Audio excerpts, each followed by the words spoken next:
Welcome student. आज हम लोग जो है सामाजिक विषय के अंतर्गत यूरोपीय शक्तियों का भारत में आगमन के विषय में अध्ययन करेंगे।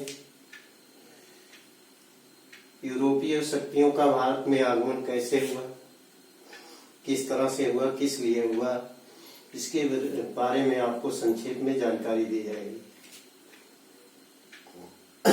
बच्चों, जैसा कि आपको मालूम हो, आपको पहले भी बताया गया होगा पिछली कक्षाओं में कि भारत का प्राचीन काल से जो है विदेशी लोगों से संबंध रहा है अथवा दूसरे देशों से संबंध रहे हैं। वो जो है व्यापार के लिए व्यापारिक संबंध रहे हो या सांस्कृतिक संबंध रहे हैं, संबंध होते हैं। प्राचीन काल से हमारा जो है विदेशों के साथ व्यापार होता है।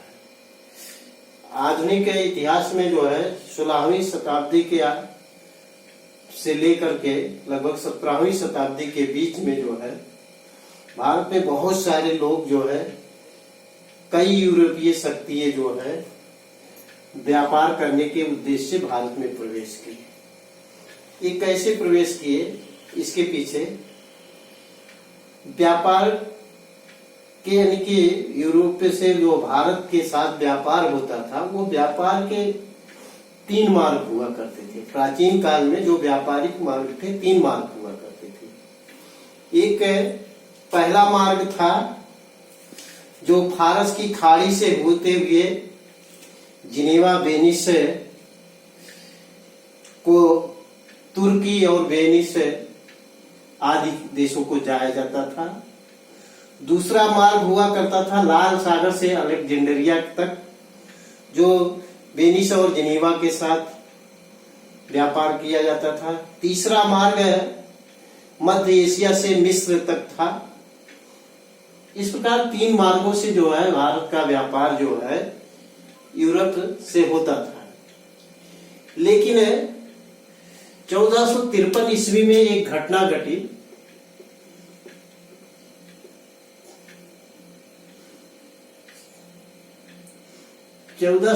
ईस्वी में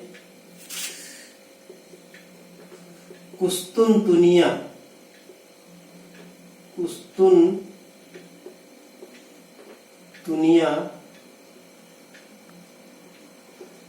पर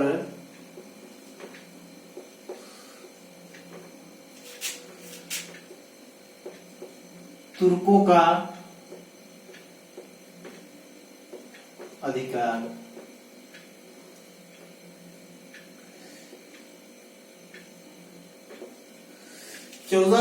ईस्वी में कुस्तुनतुनिया पर तुर्कों का अधिकार हो गया, जिससे ये पुराने व्यापारिक मार्ग बंद हो गए।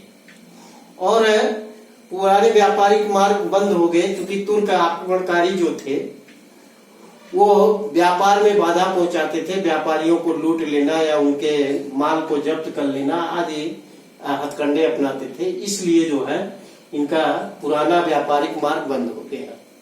और जब पुराने व्यापारिक मार्ग बंद हो गए तो नए मार्गों की खोज शुरू हो गई। तो नए मार्गों की खोज में जो है यूरोप के तमाम सम्राट के द्वारा अथवा राजाओं के द्वारा, रानियों के द्वारा जो है यह बड़ी बड़ी समुद्री यात्राओं को लेकर के जो है प्रोत्साहन दिया गया।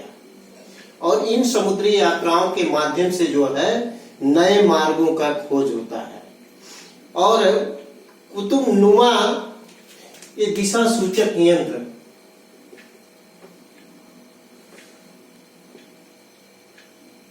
कुतुब नुमा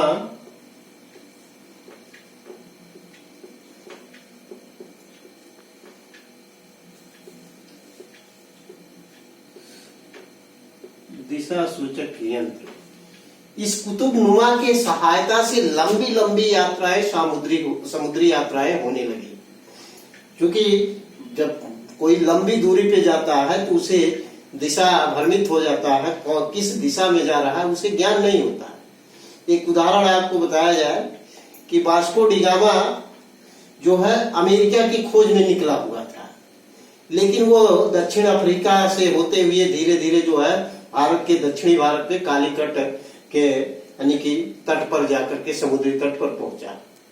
तो उसी तरह से कोलंबस भारत के लिए निकला था, लेकिन कोलंबस जो है वह अमेरिका पहुंच गया। तो इस तरह से जो है वास्को डी गामा ने जो है एक लंबी समुद्री यात्रा करके भारत की खोज किया, अथवा 1498 ईस्वी में जो है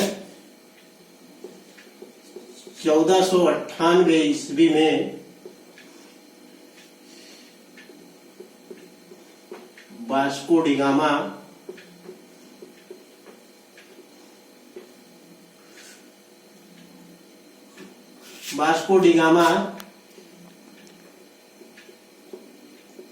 प्रथम पुर्तगाली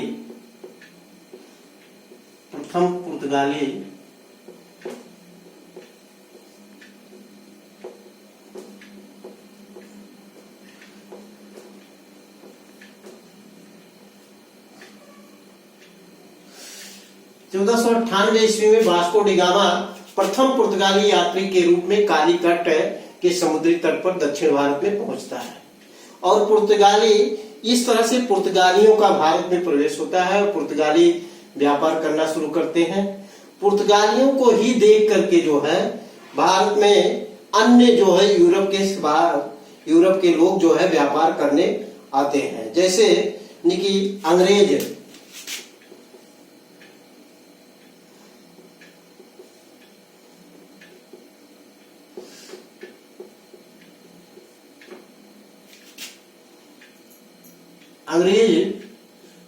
1600 ईस्वी में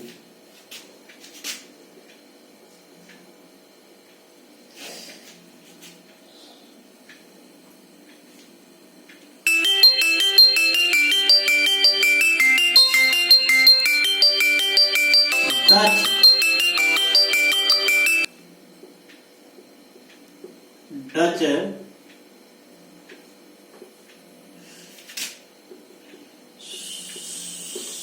1602 ईस्वी में। चौथा है फ्रांसीसी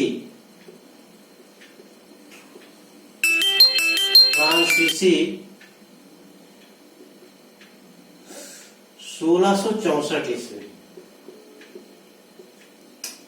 इस तरह से पहला देखिए पुर्तगाली यात्री वास्को डी गामा का जब भारत में प्रवेश होता है तो पुर्तगालियों के द्वारा व्यापार शुरू हो जाता है।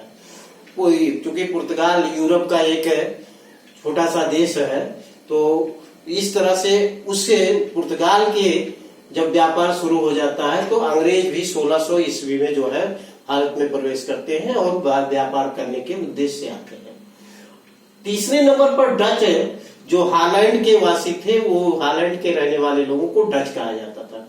ये 1602 ईस्वी में जो है भारत में प्रवेश करते हैं और व्यापार के उद्देश्य से प्रवेश करते हैं। चौथे नंबर पर फ्रांसीसी 1664 ईस्वी में फ्रांसीसी आते हैं जो भारत में व्यापार करने के उद्देश्य से ही आते हैं। तो ये यानी कि यूरोपीय शक्तियों के भारत में प्रवेश करने का 3 कारण बताया जाता है। एक है धन के लिए, एक है धन, ध्वज और धर्म।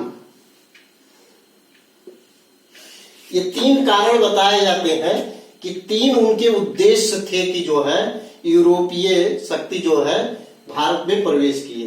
एक धन, व्यापार के माध्यम से अधिक धन अर्जित करने के उद्देश्य से।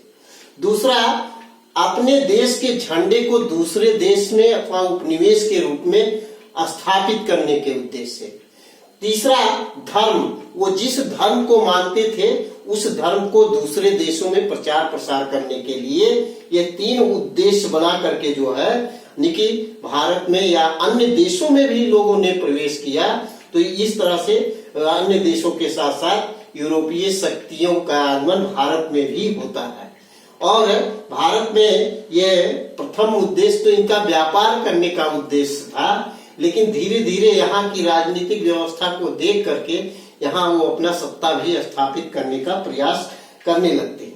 शुरू शुरू में इनको व्यापार में जब दिक्कतें आती थी अथवा व्यापार में टैक्स ज्यादा लिए जाते थे, तो वो यहाँ के नवाब को, यहाँ के राजाओं को वो खुशामद करते थे, अथवा वो अपने विदेशी वस्तुओं को लेकर कर राजा को जो है देते थे, और राजा को उसके बदले में जब राजा खुश हो जाता था तो वो फरमान जारी करता था, अथवा इन्हें टैक्स कम करने के लिए अथवा व्यापार करने के लिए जो है फरमान जारी करता था।